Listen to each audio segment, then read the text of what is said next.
նախ օրվա խոսքը անգամ Մայիսին միշտ մեզ համար եռակում է եղել հետանկախական շրջանում Արցախյան հաղթանակից հետո հատկապես, բայց այս օրվա իշխանությունների վարած քաղաքականության արդյունքում մենք զրկվեցինք եռակումից եւ ցավոք պետք է արձանագրեմ, որ տոնական օրը ինչ-որ առումով նաեւ մեզ համար ոչ այդքան տոնական է ասած մենք նշում ենք ֆաշիզմի դեմ տարած հաղթանակի օրը, մենք նշում ենք Շուշիի ազատագրման օրը, բանակի կազմավորման հետ կապված օր ենք նշում եւ ընդհանրապես Արցախի այդ հաղթանակը եռակոմի հետ էր կապված եւ իրար հետ այսպես փոխկապակցություն ունեն ֆաշիզմի դեմ տարած հաղթանակը եւ Արցախյան հաղթանակը, որոնք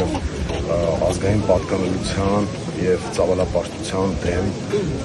մղվող պատերազմներ եւ երկրորդ համաշխարհային եւ Արցախում եւ այդտեղ մենք հաղթանակ տարանք։ Ցավոք այսօր մենք տխուր պատկեր ունենք, այցելում ենք մեր հերոսներին, ինչպես մեր պապերի հիշատակը հարգելու համար, այնպես էլ մեր երեխեքի հիշատակը, մեր ընկերների, մեր եղբայրների հիշատակը հարգելու համար։ Այս ամենը ցույց է տալիս, որ օրը մեկ խորհուրդ ունի։ Մենք պետք է փոխենք այս իրավիճակը, փոխենք այս քաղաքականությունը, որպեսզի երրորդ ցեղասպանությունից խուսափենք։ Իսկ այն ինչ-որ այսօր տեղի է ունենում, դա Հայաստանի իշխանությունների համաձայնությամբ հակահայկական քաղաքականություն է, որը վարվում է Հայաստանի դեմ։ Այս առումով մենք ոչ ենք անում մեր հանրությանը ակտիվ լինել եւ իրենց քաղաքական ու քաղաքացիական դիրքորոշումը ցույց տալ։ Այսօր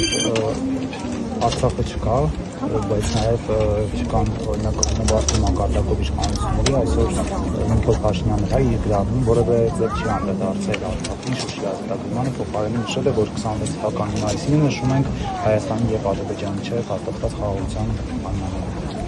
Նիկոլ Փաշինյանը վաղուց է թուրք-ադրբեջանական օրակարգով առաջնորդվում, ինքը փախել է Երևանից, գնացել է հայտնվել է Սյունիքում դիտմամբ, ես ենթադրում եմ, որպեսզի հարգակի տուրք չմատուցի։ Եթե հիշում եք նոյեմբերի 9-ից հետո 2020 թվականի ինքը եկել էր կողկրտելու մեր հերոսների հիշատակը եռաբլուրայցի ժամանակ։ Այն ժամանակ դա իրեն պետք էր PR-ի համար եւ հանրային լարվածություն առաջացնելու համար, իսկ հիմա ինքը ուղղակի փախչում է եռաբլուրից, փախչում է հաղթանակի զբոսայգուց, որովհետև իր դրսի տերերը նույնիսկ դա են արգելում անել, ինչպես որ Արարատն են ստիպում հանել մեր արժեհամակարգից, մեր պատկերներից, այնպես էլ եռաբլուր այցը ես ենթադրում եմ, որ դրա հետ է կապված, որ ինքը չի կարողանում իրականացնել եւ հեռու չէ այն օրը, որ մեր պատերազմն անցած հերոսներին այս իշխանությունն այս քարոզարշավի ընթացքում շատ մեծ հավանականությամբ կարող է հռչակել որպես ազգի թշնամիներ, բայց այս ամեն ինչ այս մի ամսվա ընթացքում պետք է այս մղձավանջը վերջացնել, վերացնել եւ թույլ չտալ, որպեսզի դա շարունակվի, որովհետեւ հաջորդ քայլը արդեն մեր բոլոր հերոսներին, այսպես ասած զինվորականներին կոչումազրկելն է, շնորհազրկելն է, նրանց վարկաբեկելն է, այս իշխանություններից ամեն ինչ սпасել է։ Այնպես որ ես չեմ զարմանում, որ իրենք որևէ անդրադարձ չեն արել եւ մասնավորապես Փաշինյանը ուղղակի այստեղ չէր ուզում դրա համար,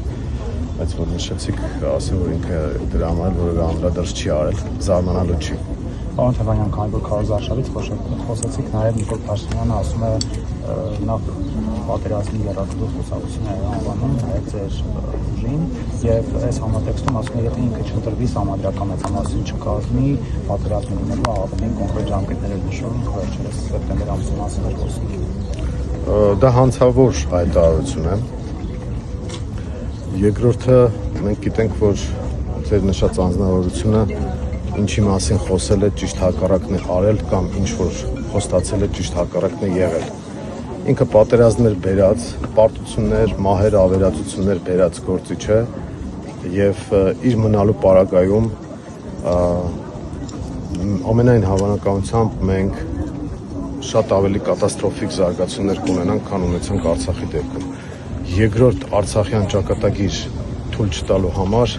Նիկոլ Փաշինյանին պետք է վռնդել իշխանությունից եւ այդ վռնդելու հնարավորությունը հունիսի 7-ին կա։ Մեր ժողովուրդը հավաքական ընդդիմությանը ցայն տալով